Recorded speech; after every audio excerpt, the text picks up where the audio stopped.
About when.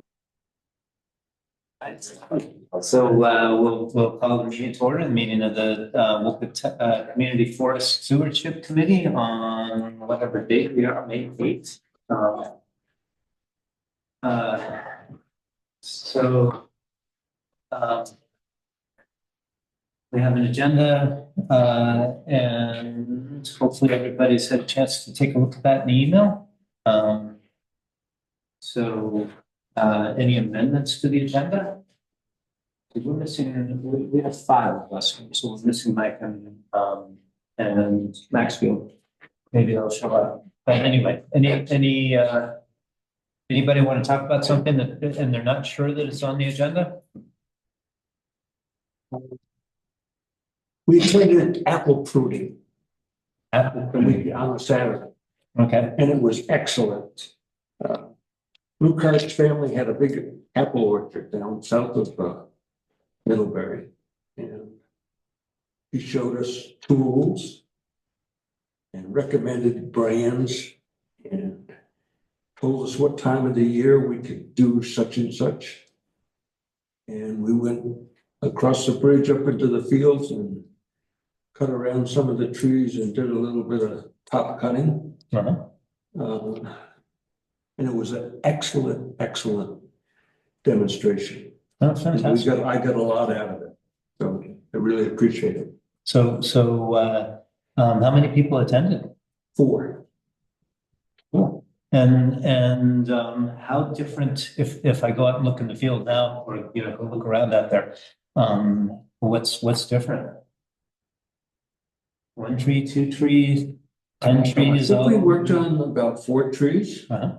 Yeah, we did some real work. It was good. We did some real work. Yeah. We did, his contribution to the forest. Yeah. Awesome. Essentially, we daylighted some of them, cut the overgrowth over them. And we cut some of the tops out of the trees. And Luke did a demonstration on pruning down lower where, to release the fruit buds.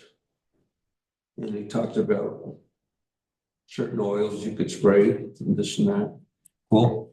So it's all the tools and the ladders, and it was really nice. Cool. Okay. So I guess that's, I was looking for amendments to the agenda, but it sounds like we covered that topic. So anything else? Agenda amendments? When it says maintenance, that's just any general. I just had an idea along these lines. Yeah, It seems like that's a better place to, Yeah. Let's get into the meat of things and then we can expand on those topics. Cool. Then the next item is approving minutes from the last meeting. They looked good to me when I read them a couple of days ago when the email came. Anybody else? Has everybody had a chance to take a look? I did. Brad just got the minutes. Any comments on the minutes? Anybody want to make a motion to approve or a motion to postpone and take more time to read them? Either I'm open to either one. Motion to approve. Motion to approve. Any second? Second. Okay. Motion's made, seconded. Any further discussion? Hearing none. All those in favor? Aye. Opposed? Abstentions? Okay, minutes are approved. Next item is public comment. Luke, thanks for coming, and I know you're here to talk about forest management, so Sure. that's on the agenda. Okay. And we'll get to it shortly. All right. Next thing is, and Jack, public comment. Sure. Okay, so next thing is an update from Sinuosity with respect to trail building. I had some email correspondence with Brooke. Their plan is to start work on the 19th, which is what 2 weeks from Monday, a week from this coming Monday. Coming Monday is closer. As it happens, they're ahead of schedule. They were working on Tuesday when I drove by. It had just started some things. They're working up by the school. They had one operator who was able to get started earlier, so they're getting going. And they'll have a full crew in starting on the 19th. It would be very helpful if we had volunteers anytime during that week or on the weekends, in the next couple of weekends, if there were volunteers who wanted to come and help drag brush, where they'll cut it to clear the trails, and then they need the brush dragged basically out of sight from the trails. So, what I guess I'd love to see is if we can organize something to coordinate volunteers, and probably a good approach would be to collect names of volunteers and if, with the names, if we get times that will work for them. And then to coordinate with Brooke around ideal times to do it. He's willing to come and organize a weekend or a couple of weekend days. Or it would be convenient if people would like to come for a few hours in an evening on a weekday. He can arrange to have things for people to do and be there to coordinate it. He just needs to have a few days advance notice for anything like this. So it's something that we should coordinate and hopefully coordinate it with enough certainty that if he shows up, other people show up as well. What else? The email correspondence. They're definitely on track to complete the work according to the schedule for the summer. And I think there was an open question, just seeking confirmation that they'll be working basically on the Bedell parcel and not trying to do anything on a trail anywhere over in this part across Westover or up onto the north part of the Ward parcel. So, Roger, I think you were on the email thread. Do you remember anything that I might have missed from that? No, I think you've covered it. I'll double check here.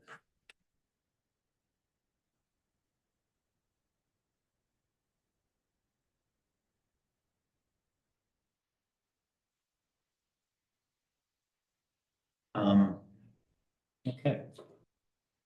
So that's our update from Sinuosity. If you show up to do volunteer work, remind the volunteers to check in with Dennis at the school office if it's during school time. Okay. They need to know who's moving through the property, or people start to panic. Right. I did notice that Brooke and Matt, I was driving on East Elmore Road, and they were parked in the East Elmore Road entrance. So that's how I even noticed that they were there. So there's no chain across there now? I don't, That's where one of the correct. parking lots is gonna go, right? Yeah, correct. So you the can road pull up was- in there? Yep. Okay. Because I thought I might do that, just to go up and take some pictures of them, operating. Yeah. We could put it in our newsletter or something like that, No, especially if fantastic. there's volunteers involved. That would be great. Yeah, the school personnel, they're perfectly fine with people moving through. They just want you to check in, and they'll take your name down, give you a sticker. Doesn't matter where you access it. I think they're mostly concerned if you pass through the visible school grounds, like the sports field or park at the school or anything like that. Yeah. If you're coming through the woods and they don't see you, it probably doesn't really matter. Like if you came, from one of the other entrances or just walked up the trail. But yeah, if you're parking or walking through the observably easily identifiable school grounds, they do ask that you check in. Just they just wanted to be aware of who's passing the property so that they can, make sure that they understand why. They have some issues with, families that are going through problems and stuff, and they just want to make sure that a kid doesn't disappear, the wrong person by accident. So, Is that gonna be a permanent type of protocol? just during school days, yes. Like, once the trails are all done and people just wanna go access Well, the this- trails through The that? trails will have their own parking lots, Okay. so that won't be an issue. So there won't be like an official access point at the school? At this point, that's not the intention, at least that was my understanding that that wasn't the intention. Because the message from the school has always been that they want to know during school hours who's on the school grounds, so. If they want to change that, we'd have to talk with Dennis about that. What about after school hours? Well, they have after school program until 5, so they still want you to check in, like when kids are present. For all the safety reasons, more than anything. It's not to necessarily like get in our way of any kind of movement, but they just want to know. So they can feel confident in their own safety protocols. We assume Sinuosity is aware of that. They are, Yeah. they're very aware of that.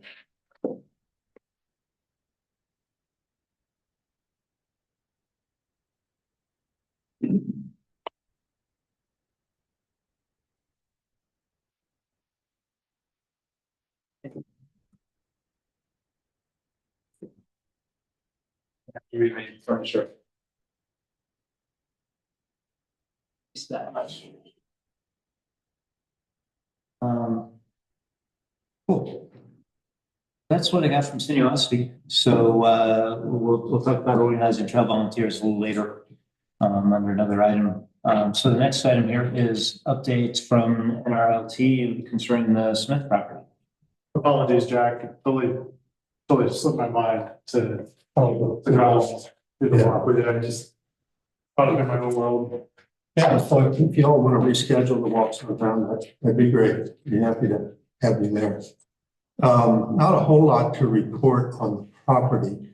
As you know, just to refresh your memory, I've brought to this group a couple of different options on the property, particularly how we deal with the 2 acres in the house and outbuildings. Mhm. You know, originally there was an option or a hope that the town might be interested in putting some kind of welcoming center there to get into the town forest. And, that meant your discussion was that means maintenance and upkeep and probably not something that interests the town. The other option was sell the property to a family who could live there. It keeps the property on the tax rolls, which would make the select board happy, I think. There's now a new option that's been raised. NRLT hasn't made any final decisions at all. But the new option would be that NRLT simply give the entire property to the town of Wolcott, and that Wolcott decides what to do. It would be given with the understanding that most of the acreage would be conserved and added to the town forest. But when it comes to the buildings and the 2 acres, let the town decide. If they want to sell it and to a family who can live there and help address the housing crisis we hear about every day, then that would be their decision. Or if they want the Hut Association to take it over, that was another option that I brought to you guys a few months back. Mhm. But anyway, that's the latest that's being discussed. I have learned that whatever option is ultimately decided, it does have to go back to the probate judge to make sure that it's consistent with the will, the language in the will. Mhm. And if it's a complicated option, the judge may require a hearing where all of the heirs are invited to weigh in. Mhm. So there is an appraisal of the property that's, I think, we'll have in hand in early July. So I don't anticipate any final decisions before July. At some point, NRLT and the executor of the estate, hopefully you, Gordon, would like to appear before the select board and lay out the options. And you could speak to what this group has recommended. And, you know, see what the board wants to do. So that's Yeah. sort of where we are at this point. I mean, the one thing that comes up in my mind, hearing what you say, is that subdividing, you know, doing the subdivision and putting a property up for sale requires some management oversight, management activity, and I don't imagine, you know, I suspect that NRLT looks at that and thinks, well, we're a 100% volunteer organization. That looks like a lot of work. And I think the select board might look at that in, with a similar fashion. But I guess the you know, whoever does the work probably gets the benefit of whatever proceeds from the sale. And obviously it's in the town's interest to continue to have homestead, you know, and have some property in the tax base. So my thought is it's ultimately it needs a discussion with the select board. You know, the town does have a town manager who or I guess a select board assistant, but there are paid employees, you know, working for the town. So there might be some capacity to manage a real estate transaction, to all that kind of stuff. I think the town's probably better equipped to do it than NRLT. But we'd have to discuss it with them. The executor, just one other piece of information, you know, there's a $6,500 fee that NRLT charges when they conserve a property. It's a one-time fee, and it would pay for any expenses in monitoring the property or any legal challenges to the easement in perpetuity. The executor of the estate has said the estate is willing to pay that, so the town would not have to come up with that fee. Okay. And that's so there's probably questions about the timing of when the easement goes on, or maybe you put in, you know, you write the conservation easement on the whole property such, but with an exclusion for 2 acres for the. Yeah, so that's where we end up. Yeah, the executor is hoping that all of the steps happen very close to one another. There's no gap in time. Whoever's going to be the final owner is the final owner, and the easement is signed off on, you know, relatively close.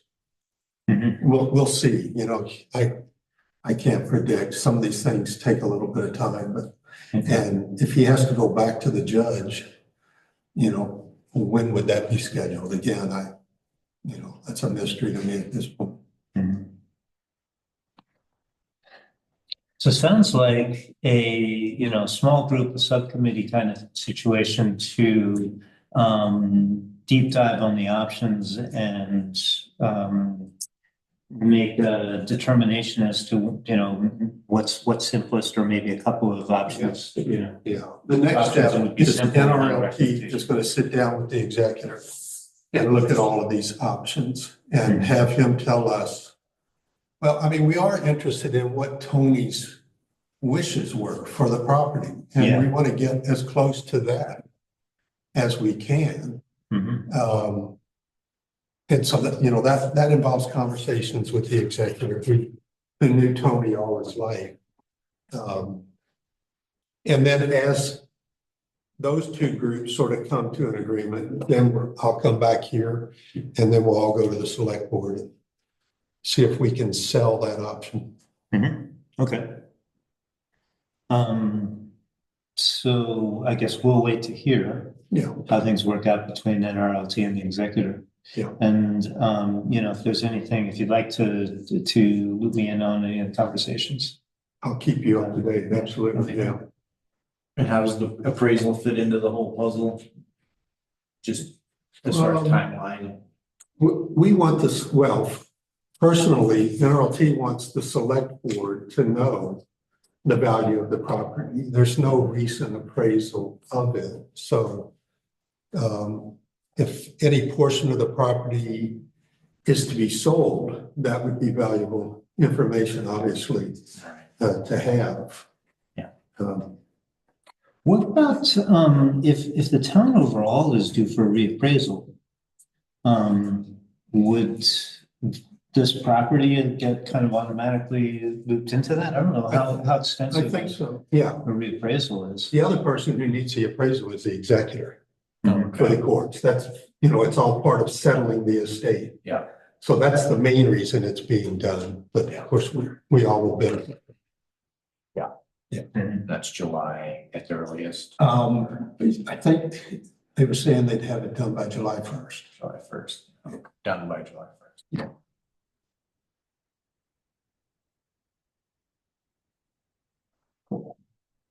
I'd really like to look at that. Mike Green said he'd like to look at it. Joe Cotton wants to look at it. Mhm. I can be there next Tuesday night at 5 o'clock and hopefully we can make another tour Mhm. if that works. Tuesday, the weather looks reasonable from as far away as we can see. Yeah, it looks like the weather's okay till Wednesday. Uh-huh.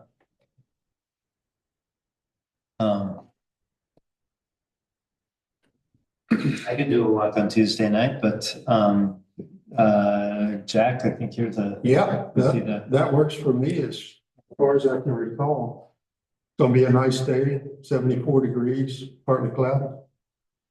Yeah.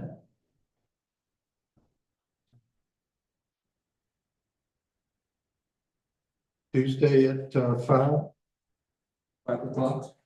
Gabe and I'll be there. Yep. Wait, you go.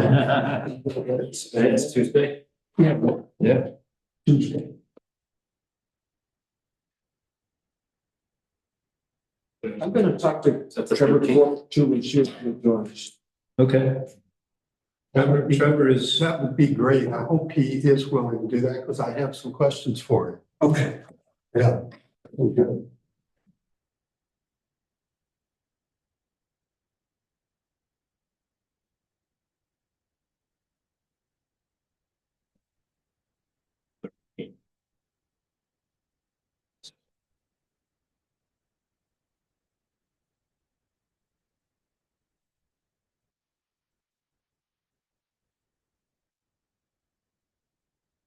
Is this a parcel where you can see it? There's like an old cellar hole right next to the road?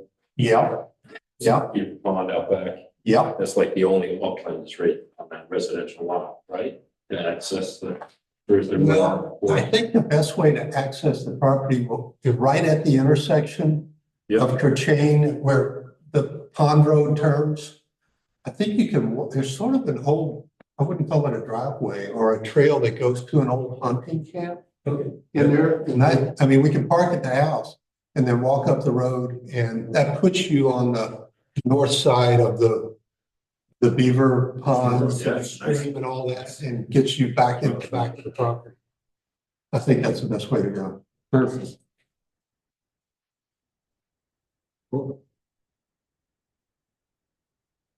Anything else on Smith property? Okay, then the next topic is Westover property, which I haven't heard anything new from the town particularly, but I did get an email this last week from Tori Helwig from the Vermont County Planning Commission, who an email to me and Mike Parody on the select board asking about, well, let's see. She's reaching out to follow up from the March Select Board meeting where the future of 64 School Street was discussed. There was some interest in additional community engagement and outreach about a future vision for the property. And the Vermont County Planning Commission is available to support the effort. That I guess I talked about, so this was 2 days ago. The Planning Commission met, would have been Monday night.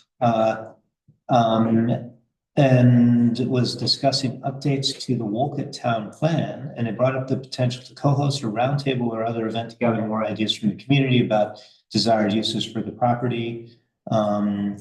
Jim suggested I reach out to you. I don't know who, which Jim that is, but so she's reaching out to me and Michael. The idea she's suggesting is to host one or two roundtables related to gathering information about the use of the property. So I responded to say that sounds like a great idea. I'm definitely interested in talking more about it. Let's set up a time to talk. That was a couple of days ago, and nothing further. And she responded to my email. We probably will talk on Monday, but I haven't been able to act on it further, other than just what I've read. So that's what I have with respect to the West parcel. There is road access into a spot where it would make an excellent canoe and kayak access to the river. The spot, it's actually guarded on one side by ledge, and it looks all sandy, and it's very gradual and not steep. It goes right to the river. And you can drive right to it. So Is that where you and I walked, sort of past the shed, and we talked about it'd be like, could be a campsite or something? yes, You're thinking you would drive through the existing driveway, you or? can. Yep, there is a roadway that goes back there. Cool. I think Mike Parady's probably been walking around over there. I know at the select board meeting, he expressed interest in exactly what you're talking about, of having a boat access kind of place, or access to the riverside. So it's good to know. There was also just a follow-up from last meeting regarding the no trespassing sign. You'd said that you might request the town take the no trespassing sign down. I just didn't know if that happened or not. You know what? I failed to bring that up at the select board meeting. These Not two. a big ticket item. Yeah. No, it's a good call out though. It slipped my mind to talk about it there. The one member on the select board expressed his opinion that he thought that it's best to leave the property just as is. It's a wildlife access corridor, and his opinion was to do nothing with it. Others, he seemed to be the only person who held that opinion strongly, and I think the community roundtable is the right next step. I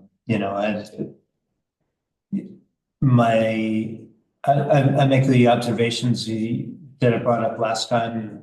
All of the rail trail frontage that it has, the fact that it's accessible, more readily accessible from the rail trail than the steep slopes on the Bourne parcel, do make it ideal for recreation.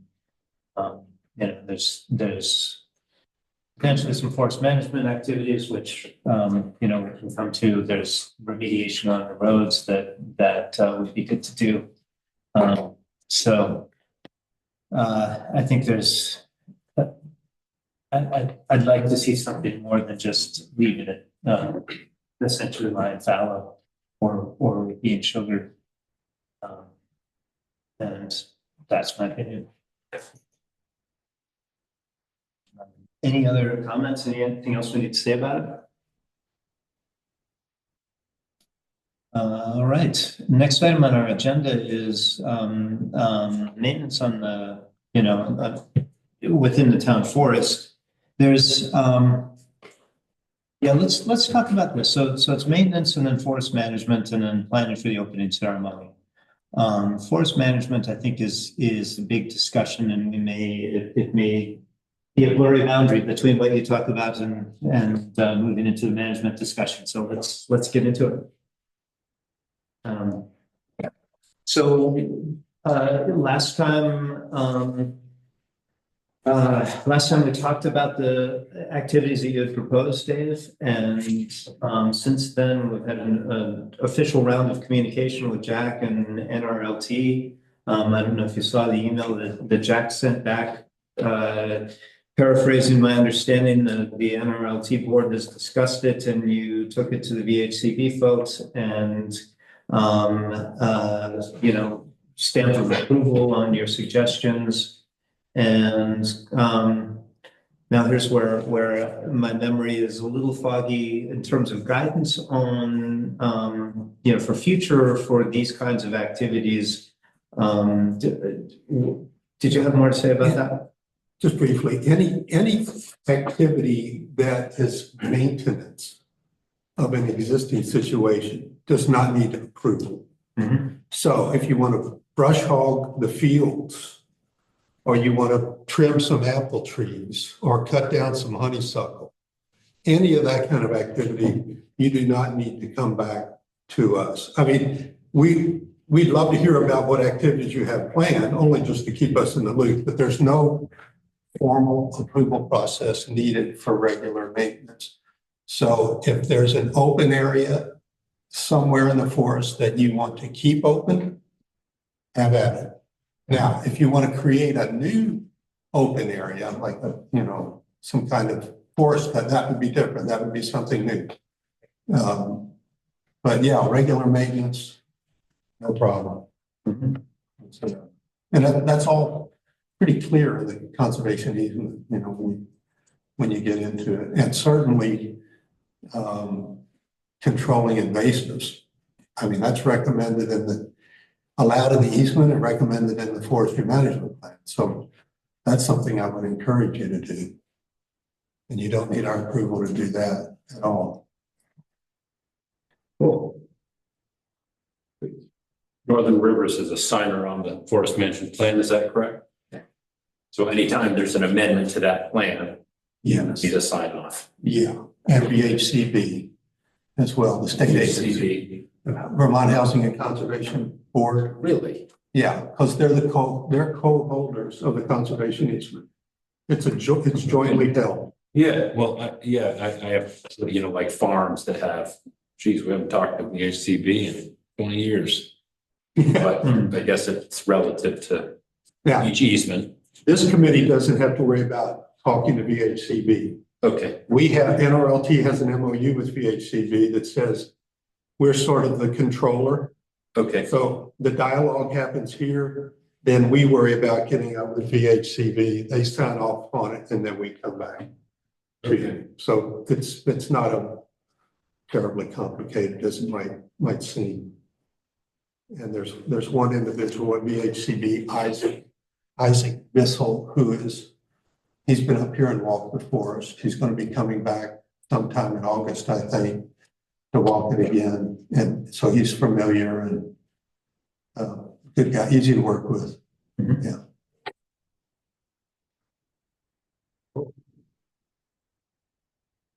So, all systems go. Back yourself out and ask,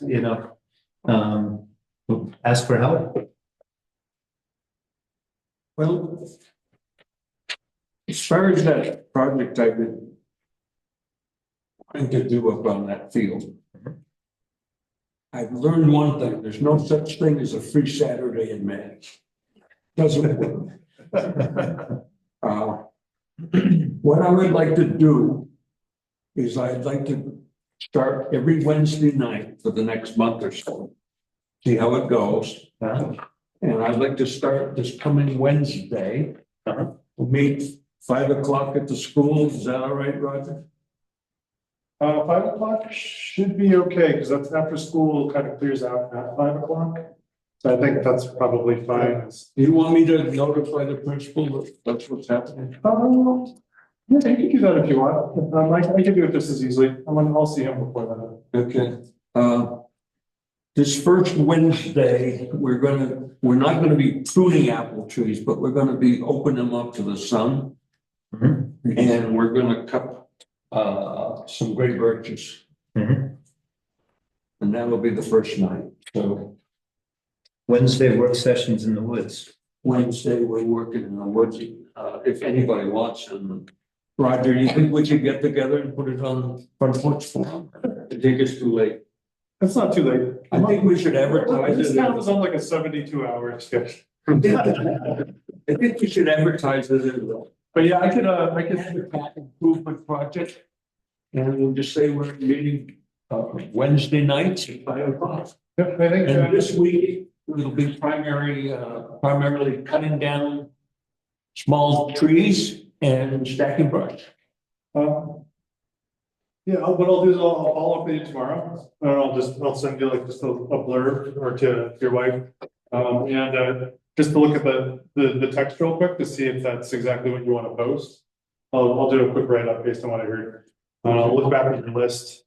And what I'm thinking, just do like a general announcement at first, and then specifically, this is what we're doing on Wednesday, and then do a follow-up post. Yes. Then do a follow-up post on Monday. Right. And that way they seem like the bigger picture and then like the upcoming. Okay. And I think if we can just, as long as I know when you want to post, I'll just schedule it, put it on my calendar to do a post every Monday Okay. until whenever you're planning on doing the work.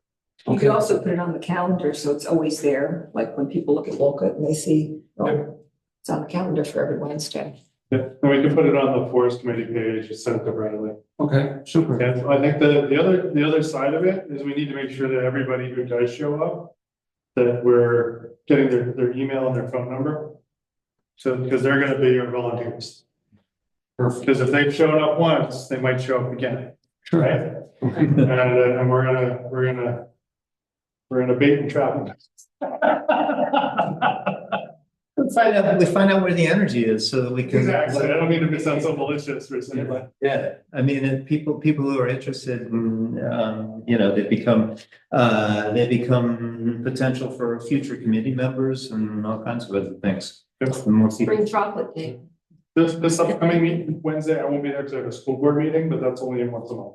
So I can probably make the next one. Let me just put a note in my calendar. Well, just put. Well, and, if you run out of things to do, we can still continue Wednesdays in the woods and coordinate it with Brooke and Mariah. And that can be their evening for trail volunteers. Okay, sure. We still have that earth and dam area to deal with too. Yeah. And we have like 11 honeysuckle bushes around the fields that'll be removed this year. Are you referring also to the two apple trees across the bridge in that field? Yeah. Is that what you're referring to? Yeah. Yeah, I noticed those. I just went for a walk for this meeting, yeah. Is there more than just two? I noticed two. It's a full mess. Really? There's a lot of haul around that. I mean, that lines up with the objectives of the survey. The fruit trees are really high, so that's our orchard. There's 4 or 5 more that need to be worked. Okay, I didn't go too far down and how much time, so, okay, yeah. Some little. You're talking about the up here past the school field? Oh, okay. Or you're talking about the one? No, I'm talking about, East Elmore. yeah, East Elmore Road. Yeah. There's a couple there, right near where you did the pruning workshop. Yeah. There's at least two. It's really releasable at this point. Yeah. He's talking about that needs to be done before any pruning happens. Yeah, those are some of those are getting pretty swallowed. Yeah. Yeah, on the edge of that field as well. That would be, there's some pretty big poplars over some of those. That would be more than a light clearing on some of those trees. But it would be good. Hmm. I mean, they're covered in lichen, they're getting choked. It would be, yeah. Anyways, maybe on the list. Is that something you want to take on? I was looking at it like, yeah, I might have that one, that poplar in me. Yeah, there's a couple that are, pretty big, but, yeah, I could. Volunteers will be nice to help you drag all that stuff back out of the field if you're gonna fell in the field. Right, yeah. Yeah. Yeah, I'll keep an eye on, it's on my radar, so, Okay. yeah. So, I mean, we heard from Jack that maintenance activity is, doesn't need notification, we don't need to go through a big clearance process for it. I think My feeling is, folks here on the board who, I'm confident that the people in this room know what they're doing to do this stuff. And if you want to let us know you're going to do it, or let us know that you did it. Talk about it. I don't see any problem with that. I don't know, do we need a motion or a notes? This is basic maintenance stuff that, I think I put it out there. I think, just for, the sake of number one, making sure that different people are approaching the same area with different philosophies, we should probably have some kind of pre-notice about any work that people want to do. Because if Dave has a crew coming together to work on a patch, and then Dave comes from a different direction with a different crew to work on the same patch, there could be a situation of Coordinating. yeah, just people showing up and it's already done, or which can cause frustration, or I would have done that different or whatever. I think having a little bit of pre-notice would probably be wise. Also, I don't think we need to make it mandatory, but I'll just throw it out there. If we can do before and after pictures of anything that we do, I think that would be something that would really help maintain, continuity of records. So we can go back and say, when was that done? Oh yeah, 2 years ago. That's when that was done, because as people come and go, but we want to keep an institutional memory of the long view and the work that we do. That would be my pre-notice, just follow up for anything that's not. And then the only other thing too is if we're going to do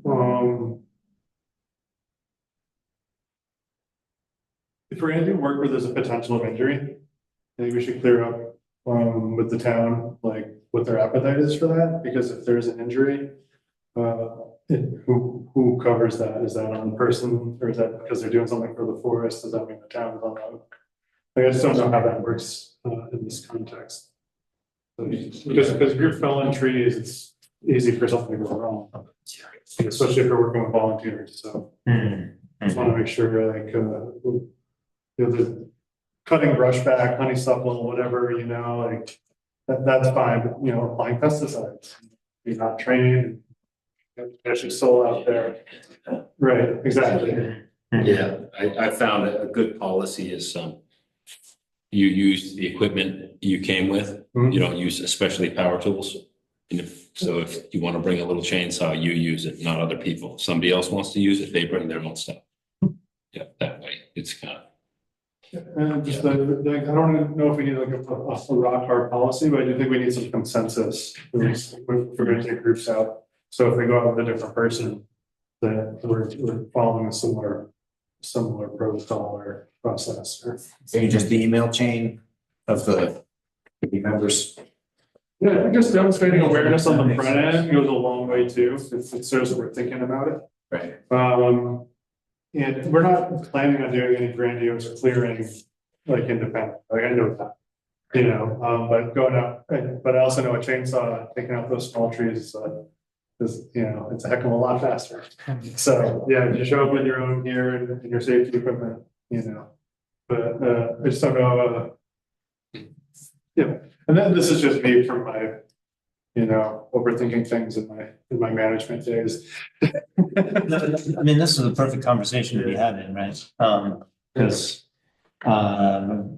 where I was coming from 5 minutes ago is the thought that I'd rather err on the side of stuff getting done as opposed to err on the side of over controlling it and nothing getting done. But Similarly, I also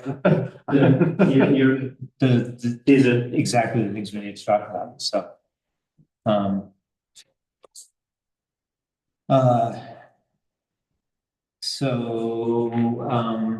sounds like where we're coming to is forest committee members alert the group on the email list before doing anything. Just to let us know what you're up to, and take before and after pictures. and we should keep a repository of the before and after pictures, and I guess the email thread becomes a record to some degree, but we should probably just have a spreadsheet on in our shared drive. Yeah, so we have a shared file, we can archive it, and then part of our annual report. It's nice to have some visual aids. We just pick the best of the best. Yeah, yeah, and just have if we keep a spreadsheet, a row for date, person, and what you're doing. And also, if we have before and after pics is kind of like a best practice. I don't know if we need to go much further than that. If there's some kind of activity in the forest, like trees disappearing, we can be like, wait, did you guys? I don't know if that's a huge threat, but if there is something like that, or if a group of teenagers get a little bit too excited about building their party hut back in the corner of the woods, I've been guilty of that in my day. It'd be nice to notice the signs. Anyway, sorry. But I don't expect. I'm rolling my eyes because I certainly don't remember doing anything like that. Well, anyway, but yeah, I think all the best intentions in life. Like just, we're all pretty confident in our ability to do work, but all it takes is one branch to fall the wrong way, and then you're stuck in the woods with someone having to drag their ass out. Yeah. Not without risk. I mean, we'll get hurt. We gotta do the work. And what I'm not talking about organizing a team of volunteers. I'm talking about if we want to go out and do something. If you want to organize a team of volunteers, that's something we should talk about. Even just this last weekend, I was walking in the woods with Bradley, just talking about actually different things, talking about school stuff. And he was just like, oh, I wish I brought my snippers, because we were bushwhacking pretty much the whole time. And in my mind, I was thinking like, do we want to encourage random snipping in the woods, that kind of thing. So that was fresh in my mind too. Yeah, because the trails are still not quite established fully. Yeah. I told him I just prefer to bushwhack myself. So yeah, I mean, I think we don't want people cutting their own trails. Yep. At this point, we want we want planning for the trails. But I've had several emails in the last couple of weeks from my friends and other people that I know through the school asking if they can walk on the trails. I'm like, yeah, they're your trails.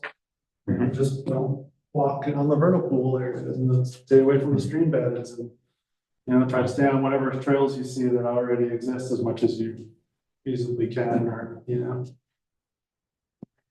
On a related topic, actually, I just got an email this afternoon from Jim Roberts, asking if there's a policy on foraging for personal use in the town forest, specifically for the ramps on the Bourne portion. you knew it was coming. There's a lot of ramps up here. Fiddleheads. Hmm? And fiddleheads. Yeah. You can just take the tops and not take up the roots. That's a little better. Then they'll shoot up again. I think that doesn't kill them, right? I don't know if we want to get that specific about it, but I mean, on the Westover parcel, the intersection between the Westover parcel and the Bourne parcel, we could feed the town. Yeah. The ramps there. It's amazing. I hesitate to say no, but then at the same time, it's like I don't want them to like completely clear it out. Dispersed, I'd say dispersed forage. Yeah. Yeah, I mean, ramps definitely get people intimate with it, make some potato leek soup. I mean, there's nothing better. As long as it's dispersed. Yeah, I mean, yeah. My inclination to respond to individuals is to say, he's asking, what's the policy? Our policy at this point is we don't have a policy. It's silent on the top. And, if you want some ramps, keep it quiet, don't make a mess, and then we don't have to make a policy.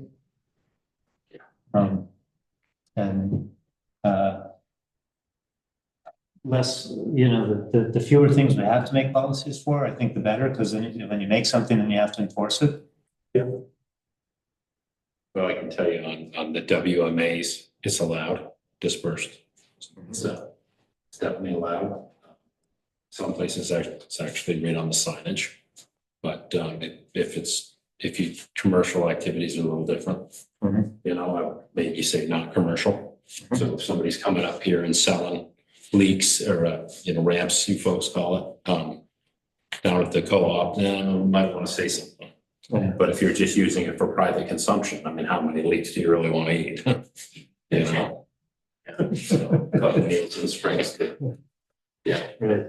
Throw a few in the freezer. I mean, I'm comfortable with just, if people ask, just. Yeah. Share the best practice and the best, it's like, yeah, sure, disperse, personal use, fine. Yeah.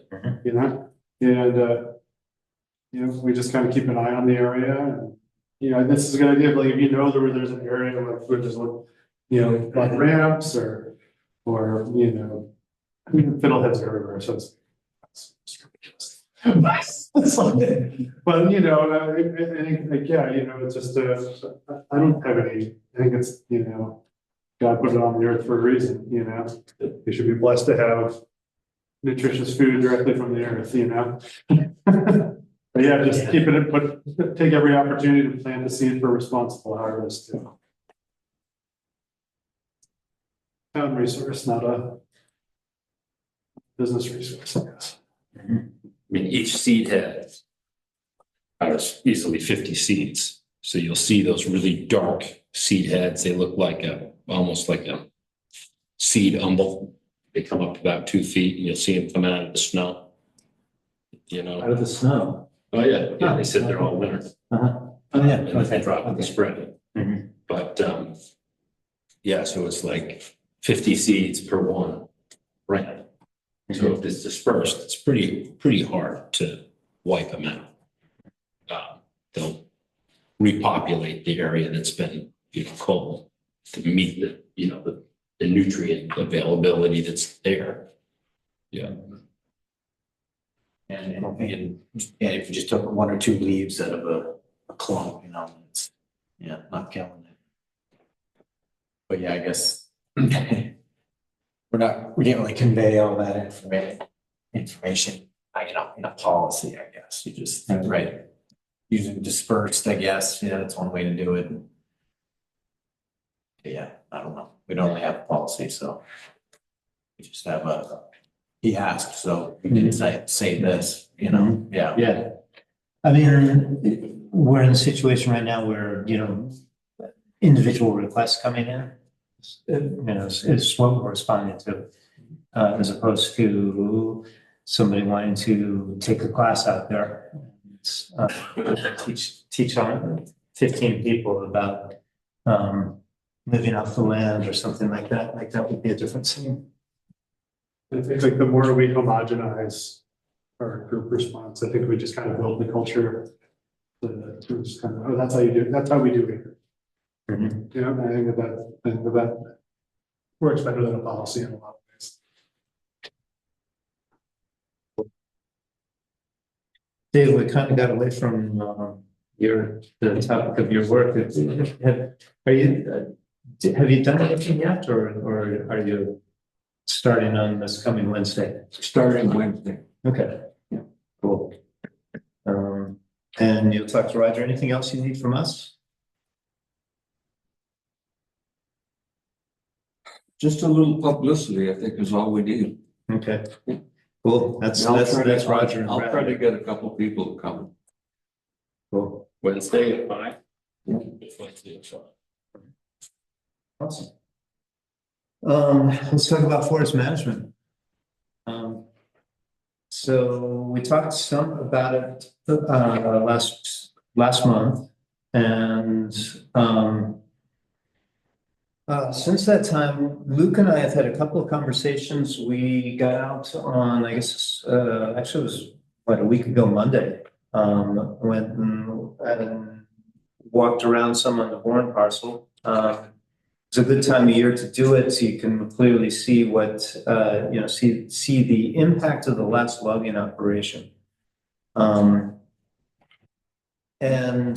my takeaway, my understanding from this, looking back on the conversations we've had with Emily, right? So Emily did our forest management plan, and she was part of our conversations where we highlighted the fact that the survey response, and really our approach was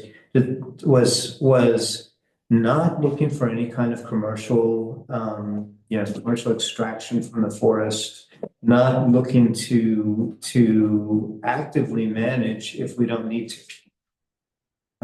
So we have a forest management plan. It doesn't call for any activity in the next 10 years.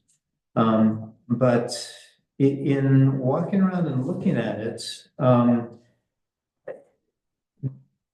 I'm not the expert. I'll let you speak to it more, filling in anything, but a couple of things are obvious to me, having an expert point them out, that there are plenty of places where the roads, the skidder trails, the signs from the last activities in there, were not closed out properly. There's issues forming with the water quality that would be good to look into and get in front of. There's issues with forest health, where sections were high graded, and we could set ourselves up for better regeneration and better forest health, better diversity of the structure of the forest by actually going in and doing some more work. It would be good to do a more thorough review. The work that Emily has done for us as stocking indicators and stuff like that makes a good baseline. But looking at it from a forest health perspective, it deserves taking a deeper look. Now, if we just do nothing, that's an option. But what I'm seeing, and I think well, I won't speak for you, but I think this is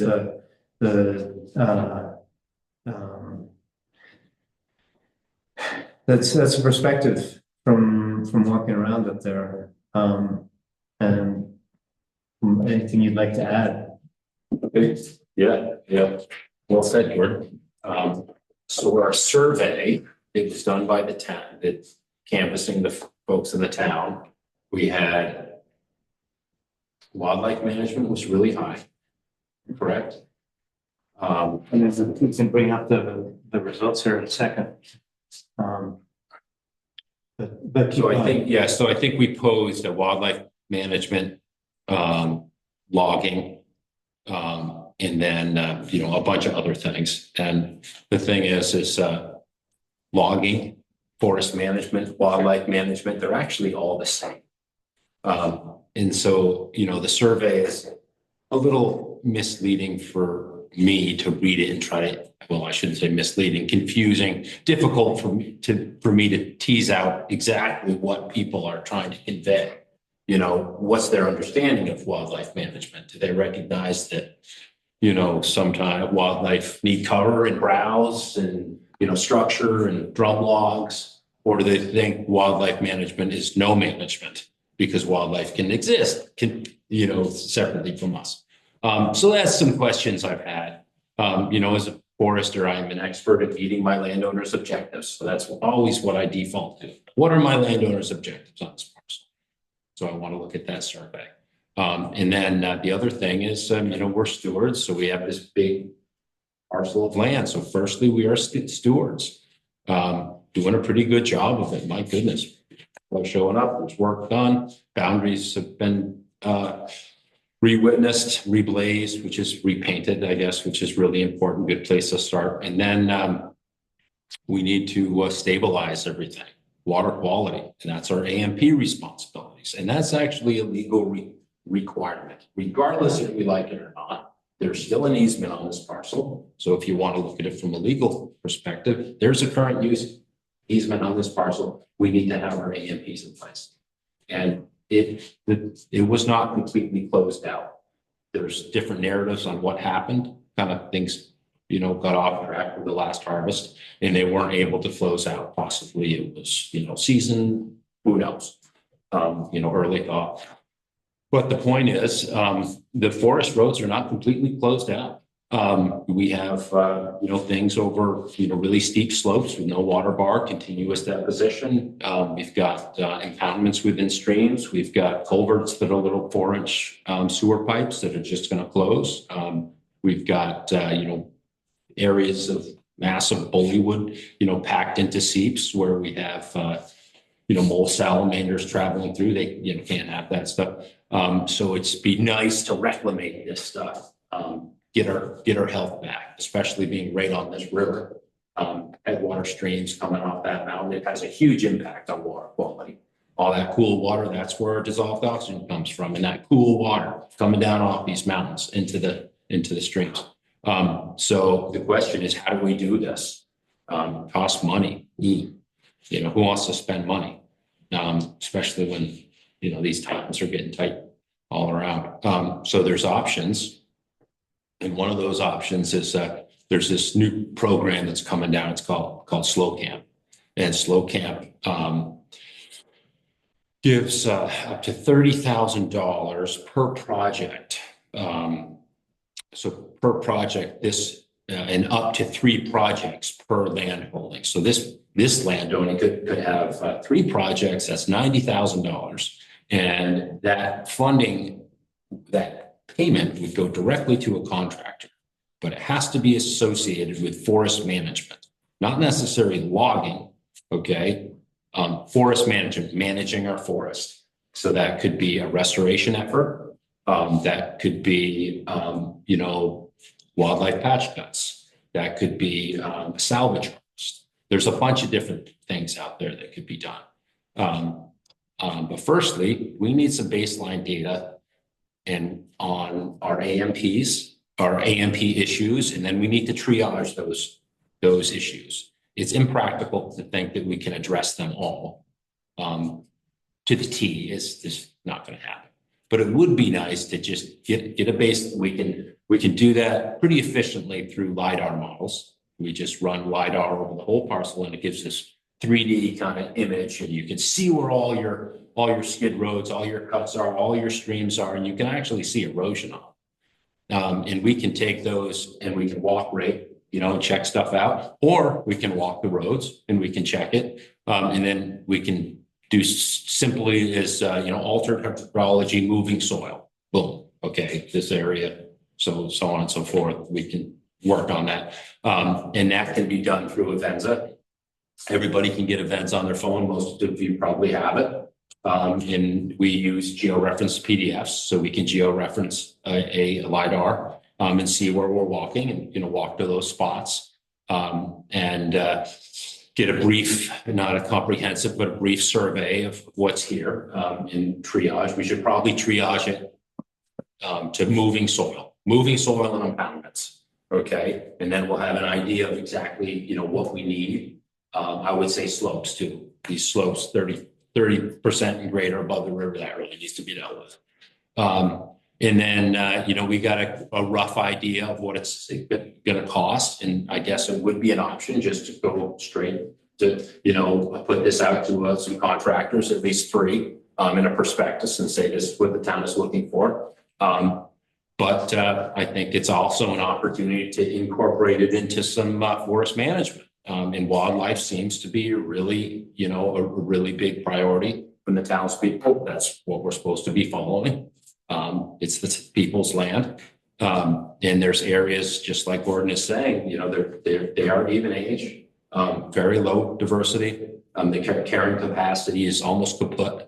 And it would be there's some areas that have been high graded with no regeneration catch in the understory. Nothing's happening there. We need to breathe some life into it. And this is an opportunity to do it.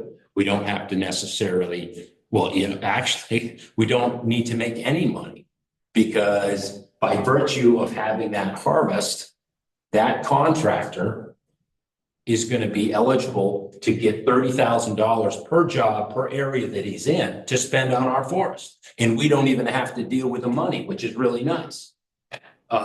Forest and Parks, I believe, is going to have somebody to, make sure it's being spent correctly, and they'll deal directly with the contractor. With that, I think a place to start would be, we need to come up with a game plan to figure out what's out there. I just have a sprinkling. I've walked around a little bit here and there. Rick Dyer, who was one of our 3 watershed foresters in the state, walked out here with us one time. So maybe, we have a group and everybody has a different section of the forest and we walk the trails. Simple as that. And we have our cell phones with Avenza maps on them, and we, drop waypoints where there's erosion. So, where's the erosion? Where's the deposition? Those are the 2 things you want to track. And then the culverts, they gotta go. These little things, that just has to go. Because they plug, you get big impoundments, they build up and then they blow out, boom, and you've got all this, water, a lot of volume. So therefore, it's a lot of carrying capacity. You really alter, thing to start moving soil and having big issues. Yeah. And so the slow camp is something that we could get, which is really nice. Slow camp, SLOCAMP. Yeah. Is the grant program. Yes, and that's the wheels of that are just starting to move. So it's kind of a new thing. So we can be like the first ones there. Yeah. And I originally thought it was just $30,000 per parcel. It's actually not. You're eligible for 3 because there's some parcels that are big. This is big. So we can have, restoration over here. Whatever over there, blah, blah, blah, 3 different areas, 3 different $30,000 AMP reclamation. So, yeah. Is that state money? That's state money. Yeah, that's through water quality fund. Yeah, state money. And the LiDAR that you mentioned, are those existing files or? Yes, yeah, so we can get that through VGIS. Yeah, I can get that for us and put it on our map.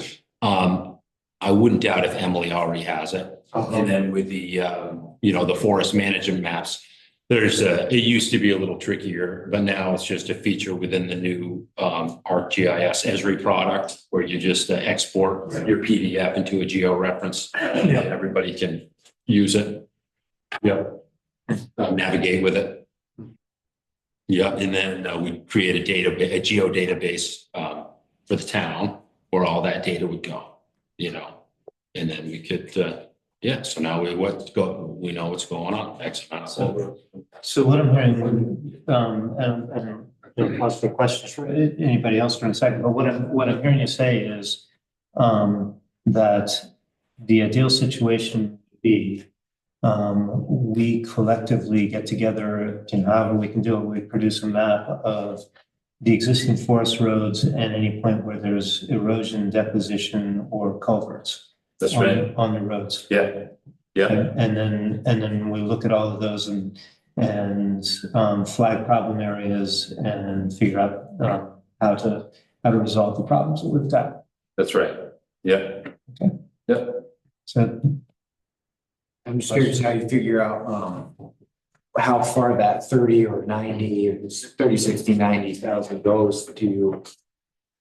Is that part of applying for the grant? Is you walk around with whoever's going to do the work and they say for that amount I can do this, or how does that how is that determined? Yeah, so of course, it's developed a table.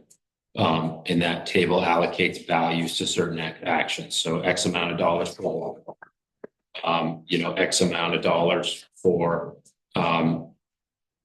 culverts, or probably, move them. But yeah, there's earmarks for each action that we'd want. But we could dictate where in our forest. Yeah. Yeah, and then there would be it's not totally finalized, but the way I understand it, there would be a representative from Forest and Parks. It's actually, yeah, maybe through a third party, probably from a third party, that would go out and meet with the logging or the contractor that we hire and make sure that he's implementing the AMPs as fit. Because the thing is, and this kind of came about by, we've upped our management standards such that you're required to have AMPs in during harvesting. We means state of Vermont. Yeah, the people, yeah. Where that wasn't required. And there's not a whole lot of money in timber in forest management anymore. There just isn't. And to make it solvent and stay compliant with these laws, they've incorporated this, I guess, as kind of a trial run. Yeah. And we also recognize that there's a lot of forests that are that have some issues that have been passed down. So trying to get everything up to status quo. Yeah. So this is basically remediation, not really going in and doing patch cuts for wildlife. Or is there like a process, start with the maintenance and then put it out there to do wildlife habitat? So this slow camp funds would have to be associated with management. We couldn't just get the slow camp funds to go up and close our forest road. It would have to be associated with some type of active management. Which may be logging. Which may be old growth management, creating old growth characteristics, conversion over to old growth. And that was like a high on our survey too, that people wanted. Yeah. There you go. And so like that prescription it's pretty picky. So, and it's not all, it would be, it's tough to to pay a contractor a unit price sale or a stumpage sale and ask him or her to implement that prescription, and then on top of it, require them to adhere to the strict AMPs and then close everything out.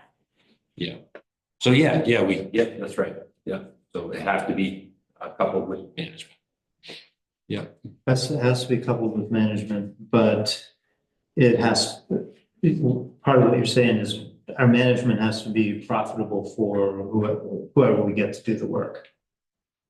Oh, yeah, unless we're going to pay them. Yeah. Unless we're going to either pay them to do the work, that's up to us. We pay somebody to do. Are they getting the $30,000 directly from the state? They are, but that's for the geotechnical. That's for the AMP work they're going to do. Not for forest management. No.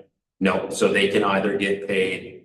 For a town forest like this, it would really be a unit price sale. So it'd be like a percentage split. After trucking is how we'd want to work it. I would never recommend a town like this, doing a lump sum where you sell the product. That's like extraction. We're not into that. But we might have a prescription that the town wants that is really expensive, or maybe there's no extraction involved at all. Maybe it's just, maybe it's going into an area that has a bunch of biological mature popple that's about to go over, and we want to get a rapid, coppice catch. So we say, okay, go into this area and we want, 3 aggregated 3-acre patch cuts, to get some neotropical songbird habitat in there because there's nothing. And we don't want them to take that material out. Number one, well, there's not much of a market for that around right now. And then number 2, maybe it's just too far of a skid and we don't want them to do it. We want it there. Say we want it there for, drum logs or, of course, woody material for mole salamanders.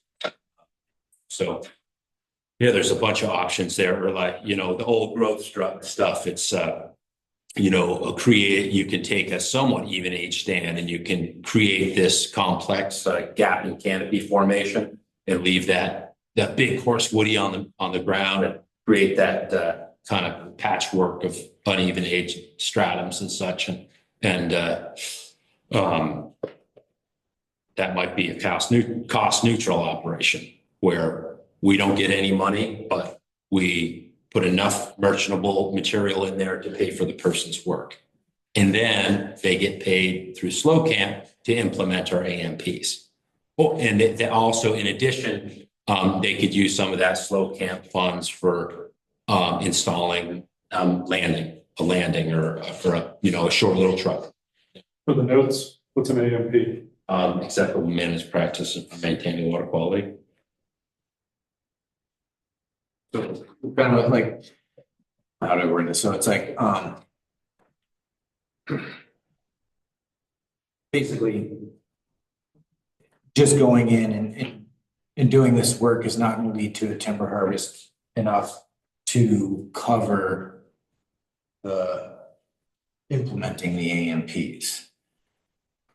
So that's why you can do some of this work that's not going to have any financial benefit, but the grant will cover the money needed to do the AMPs. That's basically. That's correct. Yeah, otherwise you're only eligible for slow camp if you're doing forest management. Yeah. So looking at the survey results, right? So we had like 120 respondents, something like that. I don't remember the exact number, but it's about what it was. Compiling the whole thing, right, and looking at the favorable versus unfavorable. So in management focus, there were 4 options for management focus, and agriculture and forest products was number 4. The overall rating was a 2.8. So 3 is neutral. Essentially the scale runs from 1 to 5. And so 3 is neutral. 2.8 is obviously slightly under neutral. Natural resources and habitat was the top response on management focus. So that was 4.6. So natural resources and habitat. But as you say, what's the distinction between natural resources and habitat versus agriculture and forest products? I think the distinction is whether we're extracting it, whether we're managing it for making money, or are we managing it for the health of the forest? So I think that's pretty clear. But I think that managing for the health of the forest doesn't mean never go in. And looking at some of the other things here, like so for activities, we have an activity of well, I guess what features is active timber management, timber harvested. That was rated at 2.8, 2.79. So just under the agriculture and forest products. But there was another one for a community firewood program, which rates out 3.5 average response. Definitely many more favorable than unfavorable. Looking at the overall responses, the response options scored 5, 4, 3, 2, 1, right? So the favorable is 5. And there were 26 that were 1s or 2s, and 73 that were 4s or 5s. So I think taking that point in time survey, there's certainly support for a community firewood program, which might be, would be forest management activity connected. It can be connected to the slow camp process.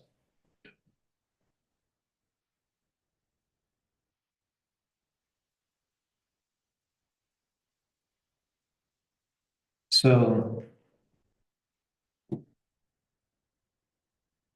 the comments, that's some ideas about what I start thinking about, taking actions, things that we should do, which would be starting with getting a survey or getting an inventory of the roads and what problems we have on the roads. But go ahead, and the floor is open for other thoughts. Assuming that we go forward with an inventory, about how much time would they take from the starting gun to gather the data and crunch it to be able to effectively triage, get to the point where we might be able to prepare some grant paperwork. I mean, obviously, there's a lot out there, but I'm just like trying to get a reasonable timescale, not only based on the amount of work that needs to be done, but also the time demand in an already busy season, to just kind of get an idea of like what that might look like. Okay, yeah, so generally, 100 acres is 6 hours. Yeah, for getting those, human attributes, 6 hours. So that's a day's work, generally. That's how I look at it. So you got 700 acres. So, 7 days. probably the better part of 2 weeks then. Yeah. Okay. Yeah, I think it would be a great idea to incorporate Rick. He's already been here. He loves doing training sessions. So people think about it, who would like to get out and beat some feet. And then we meet with Rick, and Rick give us a little training session on, that's his job. He is the AMP man. There's 3 of them in the state. So that's like what they do 24/7. And then we'll all be equally armed with that information, and probably kind of section off, because that's, 700 acres, one person. That's just crazy. And it would be, and there's really, it's definitely something that can be done through volunteer effort. I will gladly process the data, put it in a geodatabase, so we'll have it, create, big, larger shape files. So yeah, we need 7 volunteers. Or groups, if 2 people want to do 100 acres, or 3 people want to do 100 acres. So we're gonna do the entire course, not just the one. I would say, yeah, I've transect through the parcel, a couple times. I mean, there's an area where the vast trail drops down over a river that's like hokey smokies. I mean, it's just dumping. There's a bridge, and it misses the bridge, and the water just comes right down the trail, right into the river there. It's a little, I don't even know where it is I in know what the relation. last trail is, but Yeah. Dave and Emily, It might not even be on the walked. parcel. I don't know. I just walk through the woods, but I kind of think it is, because it goes up over the ridge, and then it drops down, and then it comes along eastern shelf, and then hooks right down, and there's a crossing there. You're talking Whitcomb Brook that goes under the bridge? It must be Whitcomb. Yeah. The process there. Yeah, and it comes up. And then I think we're still on the town parcel, because when I come up on the top, I cut a blaze line. And I hadn't cut a blaze line yet. And then I just hooked back through, and I figured that's the town parcel. Yeah. So like that area, you could do a reroute or something, and armed water bars in like Slow Camp. They'll pay $400 per armed water bar to a contractor. Great, do some wildlife management up in there. It's not, we can definitely stage an operation over there because we want slow camp funds. You can do that across the vast trail, and you're not gonna run into any. With Vass? Yeah, I mean, Oh yeah, they're fine with that. They're using our land. yeah, They'll bend over backwards for us to keep it open. yeah, Yeah. not worried about a bar throwing someone off of a machine. Well, You gotta go slow now. yeah, they can deal with it. And the thing is, their groomer will bed that down. They do some pretty serious drops, and then wintertime comes and it's all nice and smooth, Yeah, that's true. So sounds like we need a list of volunteers, people who are interested in doing this. We need to have a date with Rick Dyer, and all the volunteers to come together and get trained. And we need the LiDARs and, training on whatever we need to do with Avenza. I can do LiDAR in event. Yeah, and then I could do the AMP too, but Rick would be way more equipped and more of an authority. Mhm.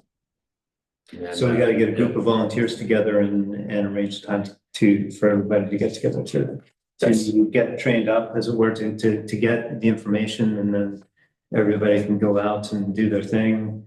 Make their times to go walk in the woods, and get the info back. Yeah.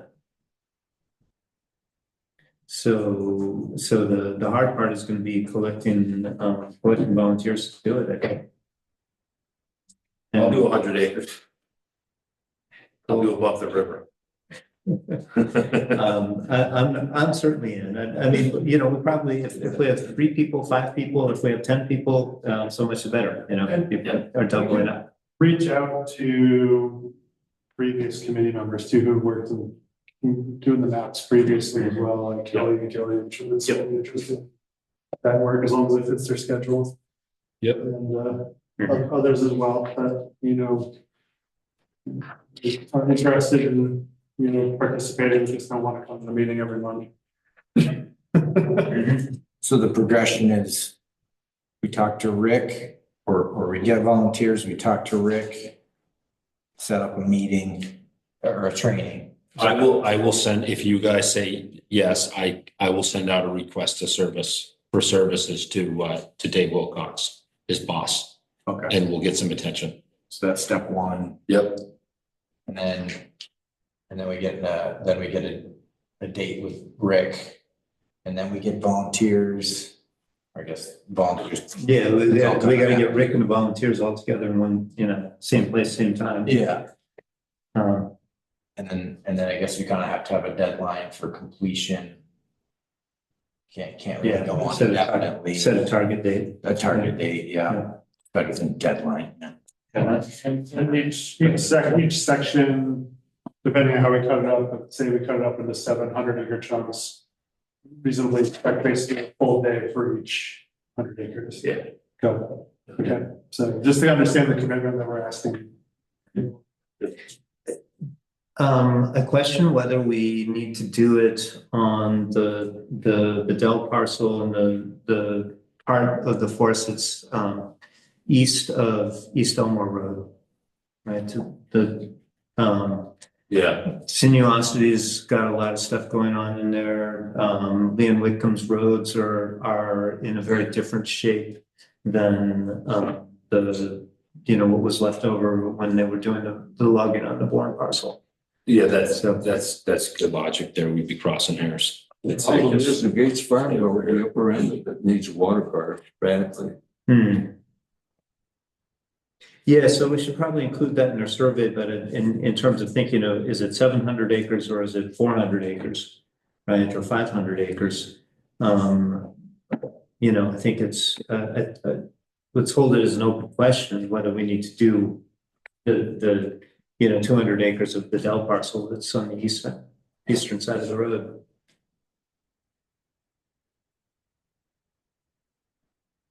And then so we gather the data, we do the walk, everybody does their walk, you have the data, and then you know how many water bars, et cetera, you need, and then you see how much, then you go to the price table and you see how much this grant will cover for that work, and then that's kind of how I'm just thinking it through. Yeah, so if we collected telemetry on our skid roads, okay, and then we had data on where there's erosion and where there's deposition, we can then take that data and we'll be able to see through our digital elevation model what our slope is.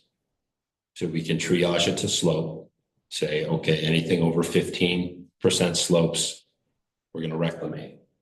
Where we have erosion and deposition marked by our field techs. So we could triage it, you know, to that, and then impoundments, gotta pull impoundments. Yeah. And that would do it. Say that we are awarded the grant. I don't know how familiar you are with the finer text of it or anything.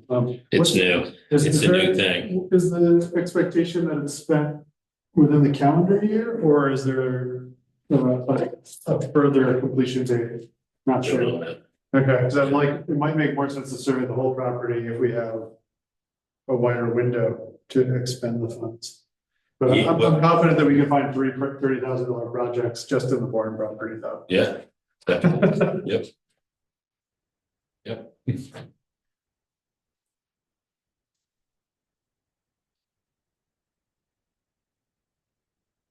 All right, so,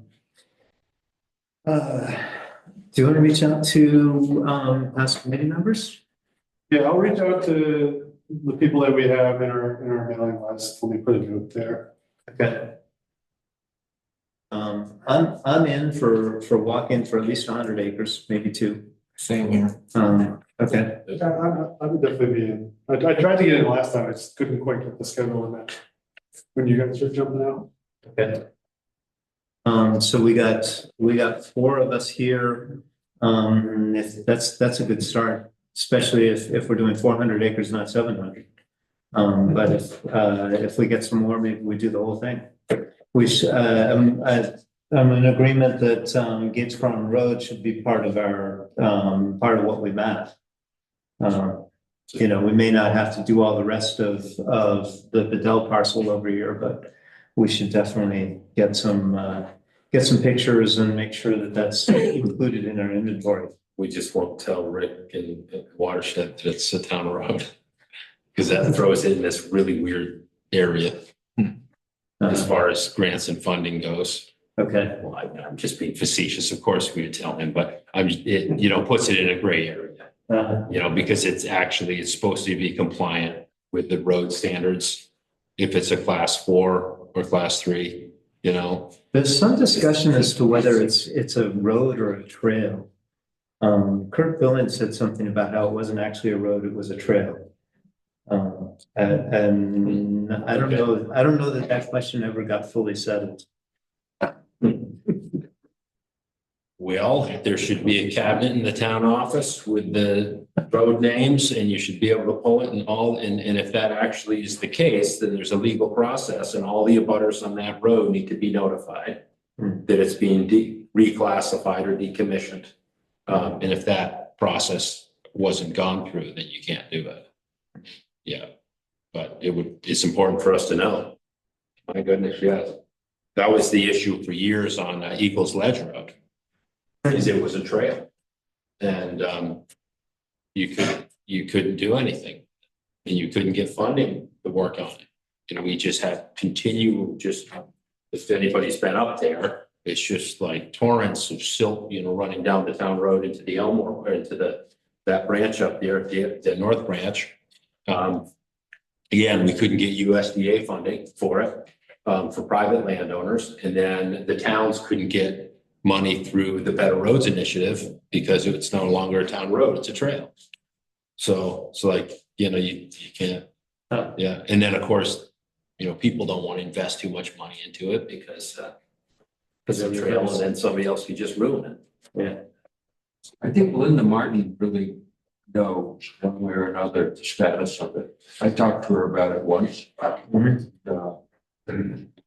Some landowner wanted the town to throw up the road rights and the town refused. They still hold the rights. But I don't know if it's a trail or a road. Okay. I'm taking the action item to ask Linda what she knows about it.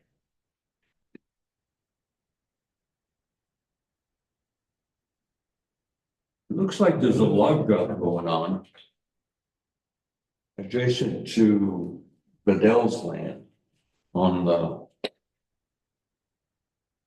extreme south end on the east side of the road. Okay, that's nothing I know about. There was an It looks like it's active. It doesn't look like it was happening last winter. It looks like it's active now. Oh, And I think it borders on Bedell's land. Huh. So that might be worth a peek too someday. Well, on the East Elmore Road or? Yeah. Huh.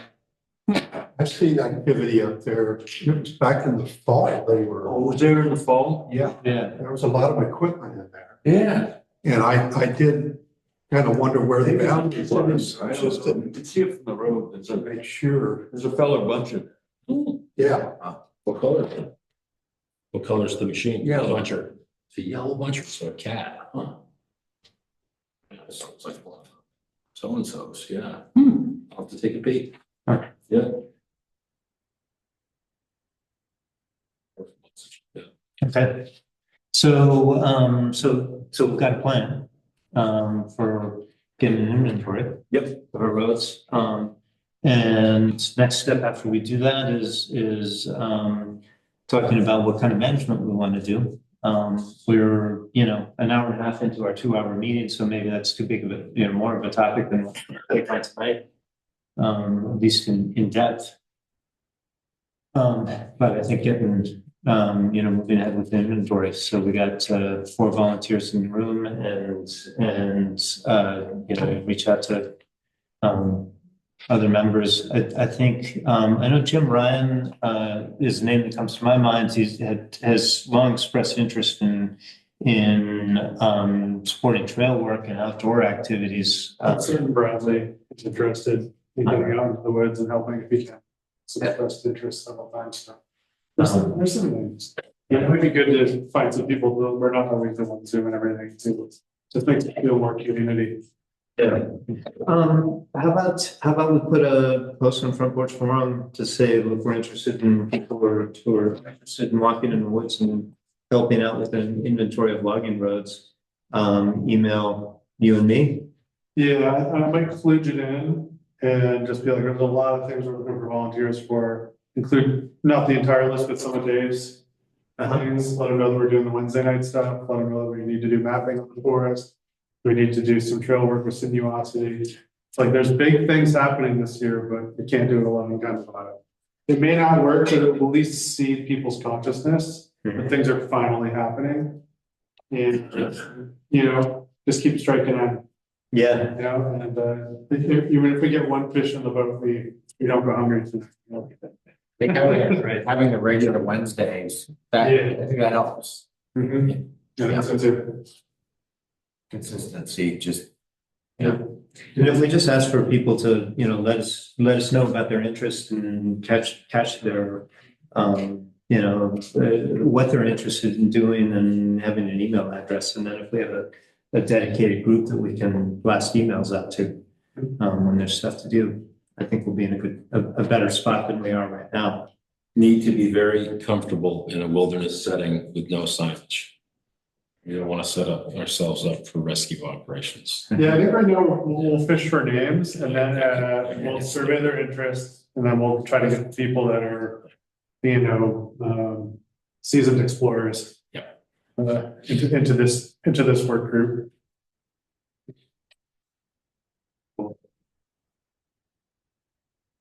We got a couple, actually, I think we just kind of covered organizing volunteer trail builders, which is there. So anything else on forest management? And the next item on the agenda is planning an opening ceremony. So, I did a follow-up communication with Kate Hayden. Kate was doing her own thing on vacation or something. Hayden responded. That date, September 13th is the date. He said that that's a good date for their team. He requested a rain date. I was thinking 2 weeks after that. Or we could do the week after. I feel like a rain date is good 2 weeks out as opposed to the immediate next week. Because people map out their lives. And I feel like 2 weeks is a better chance. But that's just my personal preference. I'll go with the group. Would you guys, for the 20th or the 27th for the rain day? How do you guys feel about it? 7th just works better for me. Yes, that's all. I mean, I got something going on the 21st. If there's no, Gordon? I don't have strong feelings. I feel like if it's raining one day, it's probably not the next, but then it might be the day after, so. Because it's a big train and they want to bring some VIPs in, I have a feeling like schedules they get filled up or some family thing might interrupt because they, I used to always like space out family events and work events. Yeah. When I had to manage my schedule more like that. But I feel like, in the town, like their rain date for the barbecue, for instance, is 2 weeks out. All right. Okay. We'll go for the 27th is the rain date. It's not gonna rain anyway. It's gonna be a perfectly beautiful, gorgeous fall day. I guess it's technically summer, but whatever. right, other than that, I'm gonna work out a time to wrap with, Hayden as a contact. They do these kinds of parties all the time, so I think they kind of have essentially an SOP for the party planning. I already cleared it with the school. They said that we can do the event at the school, which I think works well because the kids will be in session. Or the kids will be back and school will be in session technically ever since, but so that there's more, like energy and we can promote it through the school as well.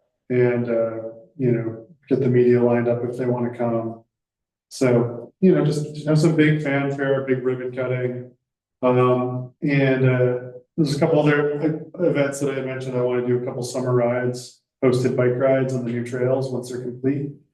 And I want to use that energy to kind of ride into, pun intended, the opening ceremony. And also there's the sign painting that I want to try to hammer out the final details of. Get that proposal to Dennis. He said that I want to get the kids painting basically directional arrows, but I want to make sure that we can get them done, get them sealed, get the signs constructed, and get a couple, as a volunteer opportunity once school is out, get some kids out there putting some signs up in the month of August. Do you want use cedar the- flitches? What's up? Do you want cedar flitches? Yes, please. That was one of the next things I was going to ask. Yeah, we want to get them soon so that we can get them prepped. I have an idea for how to prep the project. I won't worry with all the details unless you want to hear it. It's kind of adorable. But yes, I need the cedar flitches and So that's. I know Maxfield mentioned posts last time I brought it up, but I never followed up with him on it. I don't know if you have any thoughts on that you wanted to share, Maxfield. I didn't catch the first part. Oh, I remember that when I brought up the sign painting project for the kids, last meeting you had mentioned something about being able to get posts, or you had an idea where we could get some posts for the signs. I'm just following up now, or I can talk with you later about it, or maybe I misheard you. As far as I know, the kids up at the tech center are focusing on game of logging stuff right now. I don't think they're running their mill, but school is winding down. So Get up there and talk to them. yeah, if you want, I can contact and see, if they'll let us, buzz out some stuff. We're talking kiosk posts or posts for trail signage. Posts for trail signage and judging on the current student population, I mean, a rough ballpark would be 120. Because I'd like each kid to do their own, but I mean, there's probably some spots where we can double signs up. So I'd rather just get like the maximum cost and then whittle the project back than to under visualize it. You know what I'm saying? So if every sign had its own freestanding post, I'm guessing about 120. If every kid shows up and paints a sign, that's about how many we would have. Are we talking like grade? Is this like grade stakes? Or are you talking like a cedar fence post? I'm talking something that will survive and be cost effective for the project. We can always upgrade later if it proves popular. Yeah, then we can always upgrade later. And right now I just want to make sure it's something that we can afford. But if it's something that we can, like if we can get cedar posts and they last 20, 30 years, even better. But I just don't know. I don't have a clear idea of what the difference in cost will be. I know that pretty much all the signs up at Hardwick Trails and all up at Craftsbury, unless they're those big intersection signs where they have a map involved, like if they're, the single track signs are attached to trees, not freestanding on posts. I don't know if that factors in. I'm open to that. It's I don't really.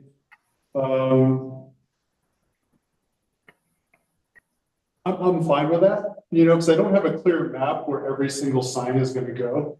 I think for my idea is like if we went all guns blazing and maxed out the project, what would that maximum cost look like? is kind of how I usually visualize these things, because then it prepares me in case there's something that we didn't see ahead of time. Because ultimately, we're gonna have to acquire the materials and paint and things like that, so I just try to see, like, I was gonna make an ask tonight for permission to do some spending, but as long to not exceed a certain amount for the project, and my goal is to try to keep everything as low as possible, just because I'd rather run the project that way. Yeah. So you're gonna make 120, basically 120 arrows. I'm gonna make about 100, probably make about 100 Mhm. when all the, yeah. And the ideas are gonna be small, they're not gonna be obtrusive. They're all gonna be pre-stenciled, like, the planks of cedar, the boards would be, essentially, you would stencil an arrow on it with primer. Encourage the kids to like design and paint with lots of colors in that area using acrylic paints. Once those are dry, seal them with like a polyurethane so that they last a little bit longer. Let that dry, pick them up from the school, get a group of older kids to come through that want to come and hang the signs. They can use a hammer without losing fingers. And once we've already scouted it out, we can identify the areas where we want to hang signs. And then the rest of them, I wanted to just kind of put out there on stakes that aren't attached to trees in Maxfield, so that every kid's sign, at least for a season or two, can be out there. Because the idea is to, conceptually was to make the signs be like a scavenger hunt, where the kids have ownership of the park. They go out there, they find their sign, they bring their friends, their family to go show their sign, bring grandma to show, you know what I mean? And it like gets them beyond, biking or hiking or skiing. It lets them gamify the forest a little bit. To kind of create, their own little, this is like my sign in the town forest kind of vibe. So that was my thought for kind of the evolution of the project. So that's we would need some freestanding posts, because we probably won't need 100 arrows early on in the process to direct people around. So rather than hard attaching to the trees, we can at least put them in for a season or two. The kids play with them. Some of them are going to get vandalized, some of them will fall victim to the weather. And just selectively prune them out over time, or repurpose them, or move them to other areas where they're needed as we build our trail network. That was my thought. So having some posts, yes, it'd probably be better to initially have them all, even if it's just on cheap posts, so that we can kind of set it up. And then as it becomes more and more, if it becomes a more permanent feature, then we can hard anchor them to, as we develop the trails. But what I'm hearing for your sign project is like grade stakes would be perfect. Sure. Yes. Yeah, and because as actual signage for the trails, I mean, the trails that Sinuosity is building, it's not like they're going to need an arrow at every bend. Exactly. It's hard to get lost. It's more like trail intersections and stuff. Exactly. It is really a seasonal activity, like, for the 2025-26 season, for kids to just kind of be involved, and they can go out and look for the signs in each season. And as we move through each season, the signs move around, and it just kind of makes it like I said, we're gamifying the forest a little bit, kind of, using, some playfulness to get the kids out is the concept. That's how I was going to sell it to the school. Dennis loved it. It was great. He's like, anything we can do to get the kids out of the woods, I'm all for it. Yeah, it gives us some ownership. I think it's wonderful. I'd be a little cautious of creating a hazard, but we'd like a stake. Some of the mountain bikers, they really zip it. Maybe a stake in the wrong place. That's what I said, like when we place them, we'll probably go out with the older kids. Yeah. To just kind of like a little bit, go out in smaller groups and designated routes, like with a certain number of signs, and just be like, from here to here, place 6 signs, approximately equidistant apart. With the arrow pointing in the right direction. I think it's just like that. And, I feel like it's, you know, there's a couple touch points. There's like, in terms of, you know, there's probably like 6 or 7 moments where, you know, there's guided activity until all the signs are placed and everything's completely constructed. But for the most part, you know, by the time the grand opening ceremony takes place, all the signs will be in place. And it's just something that we can just have, like, you know, here's a scavenger hunt, there's X number of purple signs, X number of blue signs. How many of each can you find in your trip through the woods? Like that kind of stuff.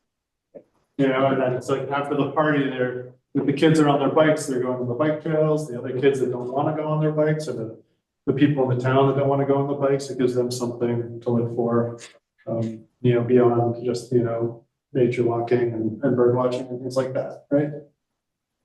So that was, you know, I won't call it a grand concept, but that's the proposal of the project. And, you know, I think the kids would really dig it. I think they'll get into it. I remember doing that information session last year with the kids where they were working with Heather, who does the pottery studio. And I went in and did that talk with everyone, all the kids and all the grades then. And they listened about how, like, the town forest, they're gonna have this brand new resource that was there for us, kind of thing. And then they went out in it and they found, you know, leaves and stuff that they pressed into their pottery dishes as part of the art project. And they're all into it. They love it. You know, I would say, like, except the sixth graders never get it. They're so cool. But anyway. But you know, there was a really positive response. So I feel like we can expect a similar reaction on this project. A little bit of sign prep, a lot of stenciling arrows, but I think I can once again find a group that are willing to do that. So I'm guessing, I think Sinuosity probably won't need nearly so many arrow signs and stuff, but they might, there might be some specific things. There's also the whole question of trail names. We might want to have some kind of parameters around the trail names, but kids, you know, kids picking trail names seems like a fine idea. At least for a trail or two around the school. Yeah. We might want to pitch something where if you volunteer, you get to vote on the trail names. Yeah. Yeah. And then that way there, you know, the people who have put the most time in, you know, get that strongest voice. Oh, that's a really good idea. Actually, I like that. So anybody, you know, when we collect our email list of volunteers and people who actually show up, and you get a check next to your name for doing something, you get a vote on the trail name.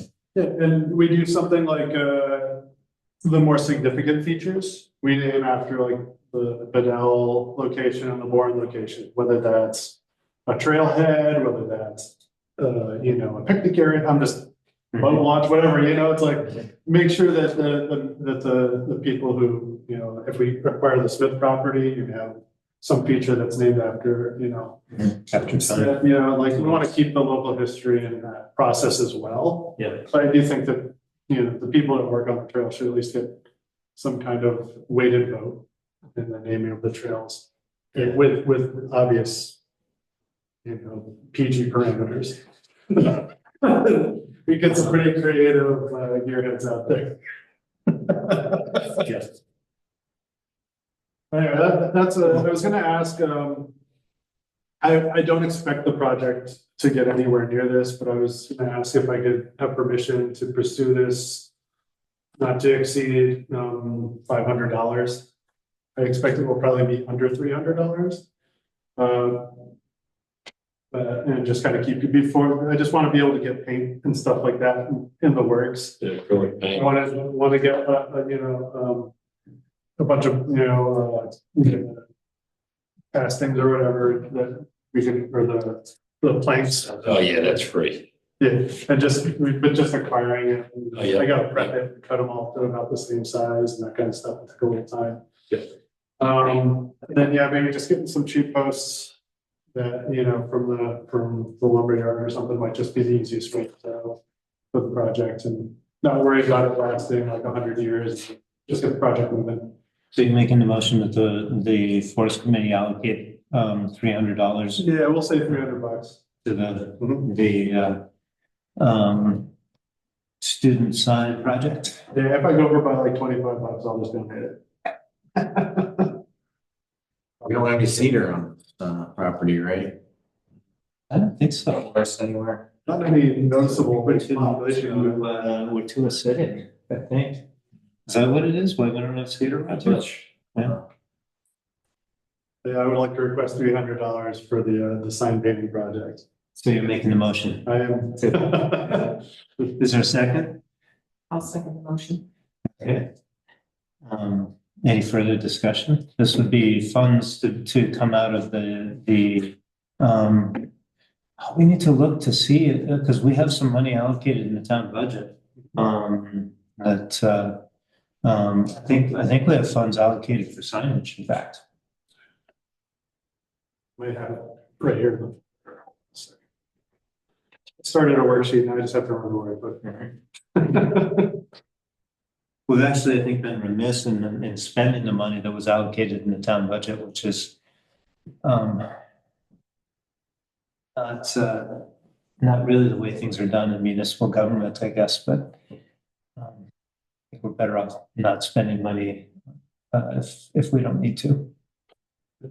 Last time, when we spent money on the signs last time, Belinda said that because it was such a small purchase that we didn't really need to go through the whole process to just show up and ask for the credit card. Mhm. I was thinking of doing that similarly.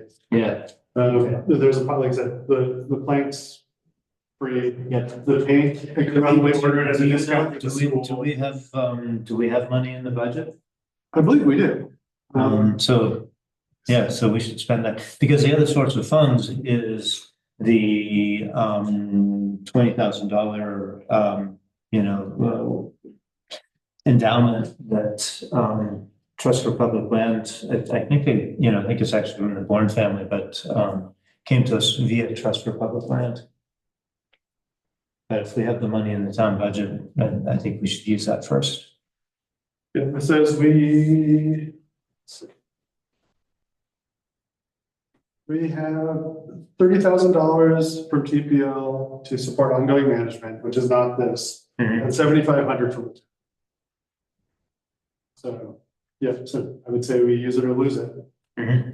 So, and the only other purchase that I'm aware of were the other signs that we bought, which were like $92. Yeah. So we've been very conservative with our spend until now, but now it's party time. Yeah. Well, the season's open, you know. Yeah. And it's kind of started out there to work. Yeah. Yeah. All right. So any other discussion? All those in favor? Aye. Opposed? Motion carries. Thank you. That actually was me jumping the agenda a little bit here to the sign painting project. But No, I think we got right to it actually, because we've already talked about organizing trail volunteers. So that was our last agenda item. Conveniently, at 1 minute before 8. Anything else we need to talk about? All right. Let's call it a meeting at 8 o'clock.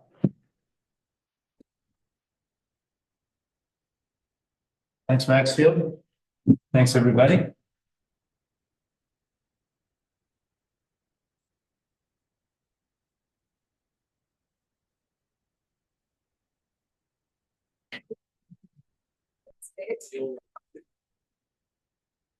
Tuesday, 5 o'clock. Yeah, Tuesday. Tuesday, 5 o'clock. And Wednesday, 5 o'clock. And Wednesday.